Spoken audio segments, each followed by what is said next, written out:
The retail giant Marks and Spencer has revealed that customer personal data has been taken by hackers following a cyber attack. The retailer announced that hackers accessed data, including names, addresses and phone numbers, but that they had not accessed financial data and reassured customers that payment and card details are not stored on their systems.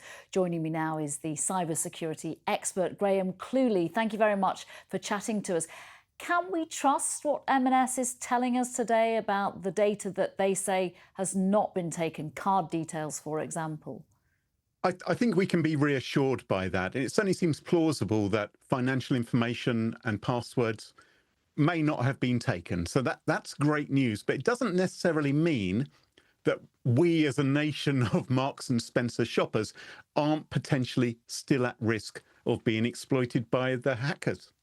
How? Because as we know, they have taken customer information, including names, addresses, phone numbers. So what can the hackers do with that info? I think the most likely thing which they will do is they might start to send out emails or text messages or even phone people claiming to be Marks and Spencer. So they might send out messages saying, there's an opportunity to reset your password. You've heard that we've been hacked, and that will take you to a dangerous web page which may try and grab your password. They could claim there's a gift card or some kind of compensation available because of the hack. And again, people might be tempted to respond to those messages. So people need to be really, really careful about any messages they receive which claim to be from Marks and Spencer, because it could be from somebody else. OK, so I'm sensing you've got some really clear advice on this issue. And I understand that people right now will be aware of getting a message that looks like it's from M&S. What if they get one in a month's time? What if the cyber attack that we're living through is over and they click on something in the future? What's your advice? This is always the danger, I'm afraid. And so there's generally some good advice which you should use all the time that you're on the internet or doing online shopping. Things like have unique passwords, different passwords for the different websites. Now, people always say, well, how am I meant to remember all these gobbledygook passwords for 1,000 websites? Use something called a password manager, which remembers all of your passwords for you. I've got over 1,000 passwords. They're all gibberish. I don't remember them. I've got a program which does it securely.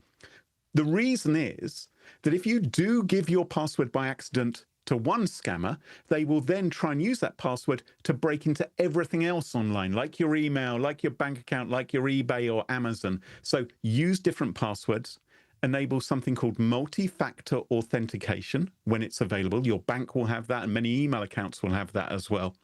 And generally, keep your computer secure with the latest security software like antivirus software. And the overall advice is, if something seems too good to be true, it probably is. Multi-factor you're going to have to say that phrase again. You say it to me, because what I'm trying to say is that people can be quite daunted by that kind of jargon. And also when they're faced with it on their phone, the two-step verification. What does it mean? And in the simplest terms, we should all be using it, I guess, if it's offered to us. Always enable it where it's available. So this is the thing where after you've entered your username, which is normally your email address, and your password, some websites will ask you, do you want to enter this 6-character or 6-digit number? And that's a number which changes every 30 seconds. And it means even if the hackers have your password, they can't get through that extra level of security. And that is a number which is generated normally on your phone in an authentication app. I know it's nerdy. Sometimes it's called two-factor authentication. Sometimes it's called two-step verification. It doesn't matter what it's called. It is an additional level of security which everyone should turn on. What can other companies and organisations learn from M&S's mistakes? What should they be doing right now to try to protect themselves from a similar cyber attack? Well, it seems this particular hacking gang, what they did was they pretended to be members of staff at M&S. They rang up the help desk claiming to have been locked out of their accounts. And the helpful people at the help desk helped them reset their passwords. And so the hackers were able to gain access pretending to be members of staff.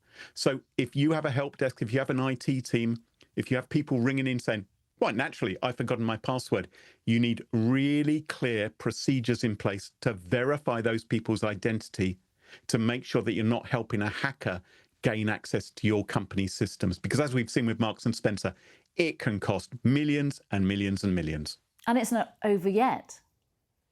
No, the impact of an attack like this can take months to overcome. So we obviously hope, and I'm sure they've got a lot of expertise who are helping them clean up the system, but they'll also be looking for how can we make sure that this doesn't happen again.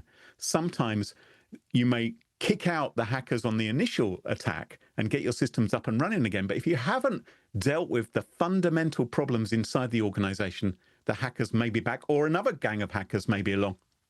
We're going to have to get used to living like this, aren't we, where organisations, companies, infrastructure is attacked in this way? Absolutely. I mean, we are long past the days when the criminals would get in a Ford Cortina and put a stocking over their head and go and rob a post office.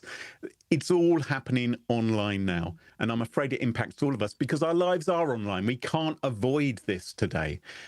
So we are putting our trust in companies that they will properly secure themselves and harden their defenses. But we also have to do what we can. As I say, different passwords on different websites. Be very wary of unsolicited messages and what you click on.